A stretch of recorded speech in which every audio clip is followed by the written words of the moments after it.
નમસ્કાર, આપ જોઈ રહ્યા છો સીએનસીસી ગુજરાત. અબડાસા તાલુકાના બુટ્ટા ગામે એકતા ગ્રુપ દ્વારા પંચાયત નાઇટ ક્રિકેટ ટુર્નામેન્ટનું આયોજન કરવામાં આવેલ, જેની ફાઇનલ મેચ તારીખ 5/1/2024ના રોજ હતી, જેમાં મુખ્ય અતિથિ અબડાસાના લોકલાડીલા એવા ધારાસભ્ય પીએમ જાડેજા સાહેબ, સૈયદ કાદરશા બાવા, મહાવીરસિંહ જાડેજા પ્રમુખ શ્રી અબડાસા તાલુકા પંચાયત, જયદીપસિંહ જાડેજા મહામંત્રી અબડાસા તાલુકા ભાજપ, અને ખાસ મુંબઈથી બુટ્ટા ભાનુશાલી મિત્ર મંડળના પ્રમુખ ભીમજીભાઈ ભાનુશાલી, મુરજીભાઈ ભાનુશાલી, કાનજીભાઈ ભાનુશાલી અને તેમની સમગ્ર ટીમ ખાસ ઉપસ્થિત રહેલ હતી. ટુર્નામેન્ટમાં કુલ લગભગ 68 ટીમોએ ભાગ લીધેલ હતો, જેમાં ચાંદ ચરોપડી અને અમન નલિયા ફાઇનલમાં પહોંચી હતી. ફાઇનલ મેચ ખૂબ જ ભારે રસાકસીથી ભરેલી હતી, જેમાં ફાઇનલ ટ્રોફી ચાંદ ચોરપડીના ખાતામાં ગઈ હતી. સમગ્ર આયોજનના મુખ્ય દાતાના નરપતસિંહ જાડેજા, મંત્રી શ્રી યુવા ભાજપ અબડાસા, સહદાતા બુટ્ટા ભાનુશાલી મહાજનનો ફાળો ખાસ રહેલ હતો. આયોજકો ઓસામણ રાયમા, શરીફ રાયમા, રમેશ કોહલી, મહેશ કોહલી, મનસુખ સોલંકી, ઇબ્રાહિમ બુટ્ટા તેમજ પંચાયત દ્વારા ખૂબ જ સફળ રીતે અને સારી રીતે આયોજન પૂર્ણ કરવામાં આવેલું હતું.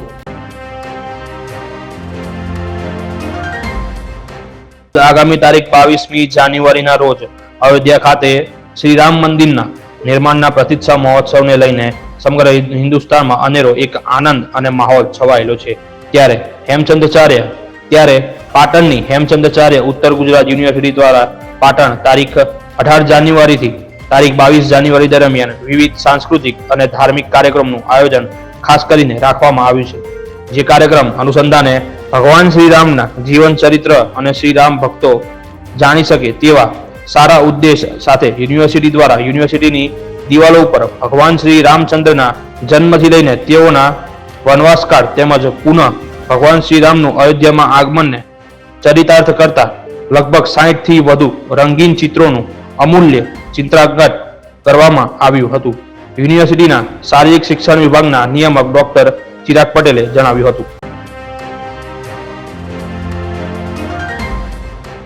પાટણ જિલ્લાના નાના ભૂલકાઓ માટેના નંદઘર એવા આનંદવાડીઓના જર્જરિત અને ખરાબ મકાનોના રિપેરિંગ માટે પ્રત્યેક આંગણવાડીઓને રૂપિયા 2 થી 2.5 લાખની મર્યાદામાં વહીવટી મંજૂરી આપવામાં આવી છે.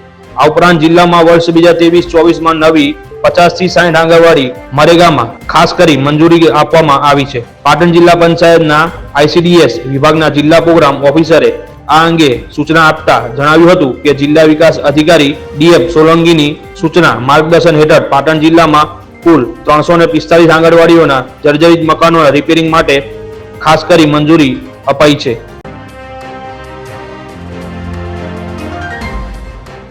પાટણ શહેરની અંદાજે 2 લાખે પહોંચવા આવેલી જનસંખ્યાને અંદાજે 80,000 જેટલી રહેણાંક અને કોમર્શિયલ મિલકતોના ધારકો પાસે દર વર્ષ પાટણ નગરપાલિકા દ્વારા ઉઘરાવવામાં આવતા અલગ અલગ પ્રકારના સંયુક્ત વેરાઓ, પાણી વેરા, ડ્રેનેજ વેરો, સ્ટ્રીટ લાઇટ વેરો, સફાઈ વેરો અને માલ મિલકતમાં વેરાને બાદ કરતા બાકીના 4 પ્રકારના વેરાઓ ચાલુ વર્ષ 2024 જાન્યુઆરી માસથી વર્તમાન હાજરના વેરાના દરમાં બમણો વધારો કરવાની પાટણ નગરપાલિકાની યોજનાને સરકારની આખરી મંજૂરી મળી જતા તેનો અમલ શરૂ થઈ ગયો છે અને નવી વધારેલી દરવારી અમલી બની ચૂકી છે.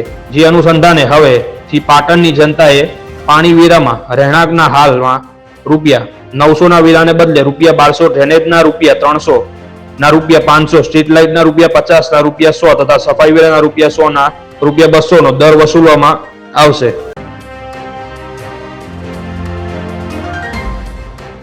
પાટણ શહેરની રાણીની વાવની મુલાકાતે વડાપ્રધાન નરેન્દ્ર મોદી અને UN વડા તથા અન્ય વિદેશી મહેમાનોની સૂચિત મુલાકાતો લઈને પાટણમાં વહીવટીતંત્રની સૂચનાના ભાગરૂપે પાટણ નગરપાલિકાએ તેની હદમાં આવતા તમામ વિસ્તારોમાં ખાસ કરીને હારી 3 રસ્તાથી મોતીસા ગેટ થઈને જીમખાના તરફથી રાણીની વાવ તરફ જતા હેરિટેજ રોડ પરની સાફ સફાઈ, રોડ રસ્તાની મરામત, અન્ય સુશોભનની કામગીરી હાથ ધરી છે અને PM સહિત વિદેશી મહેમાનોને આવકારવા અને પાટણની અનોખી છાપ લઈને જાય તે માટે શહેરના રોડ રસ્તાની સુઘડ સફાઈ અને સુઘડતા દીપાવવામાં આવી રહી છે.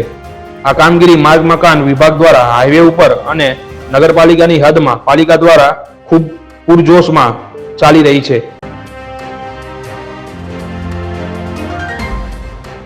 સિદ્ધપુરમાં આંબાવાડી નવીનીકરણના લાભાર્થી યોજાઈ રહેલ ભાગવત સપ્તાહ કથા દરમિયાન વિવિધ ધાર્મિક પ્રસંગો યોજાઈ રહ્યા છે. શનિવારના રોજ ભવ્ય ગોવર્ધન પૂજા અંકુટ 56 ભોગોનું આયોજન કરવામાં આવ્યું હતું. તેમાં ભાગવત કથાકાર કપિલભાઈ દવે ગુરુજી અને સંધ્યા વર્ગના બાળકોએ વ્યાસપીઠ અને દર્શનનો લાભ લીધો હતો અને ભાગવત કથાના વક્તા શ્રી ઉમેશભાઈ ઠાકરનું ફૂલહાર અને શાલ ઓઢાડી સન્માન કરવામાં આવ્યું હતું. કપિલભાઈ દવે ગુરુજી દ્વારા જણાવ્યું હતું કે સમાજના વિકાસ માટે હોદ્દેદારો દ્વારા આ સુંદર કાર્ય કરી સમાજનો વિકાસ આંબાવાડીના નવીનીકરણ માટે કરી રહ્યા છે તે ખૂબ જ સારી વાત છે. સમાજના દરેક લોકોના સાથ સહકારથી આ કાર્ય થાય એ જરૂરી છે.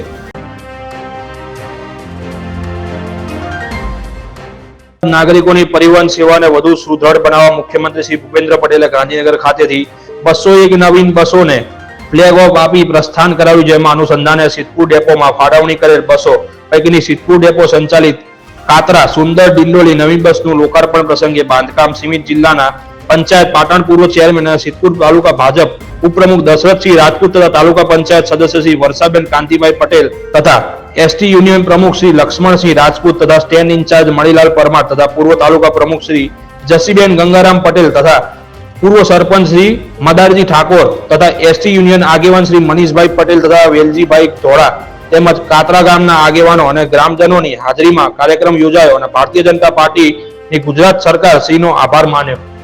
જે પૈકી આજે ગાંધીનગર ખાતે 170 સુપર એક્સપ્રેસ અને 31 સ્લીપર કોચ મળી કુલ 201 નવીન બસોનું લોકાર્પણ કરવામાં આવ્યું હતું. આ બસો 33 જિલ્લામાં 78 ડેપો દ્વારા 125 વિધાનસભા ક્ષેત્રોમાં સંચાલિત થશે અને નાગરિકોને ઉત્તમ પરિવહન સેવાઓ પૂરી પાડશે. અત્રે ઉલ્લેખનીય છે કે ગુજરાત એસટી નિગમ દ્વારા દરરોજ 8000 થી વધુ બસોથી રાજ્યમાં કુલ 33 લાખ કિલોમીટર રૂટનું સંચાલન કરી 25 લાખથી વધુ મુસાફરોને તેમના ગંતવ્ય સ્થળ સુધી સલામત અને સમયબદ્ધ બસ સેવાઓ પૂરી પાડવામાં આવે છે. આ ઉપરાંત વાર તહેવાર અને ધાર્મિક કાર્યક્રમો દરમિયાન વધારાની બસો પણ દોડાવવામાં આવે છે.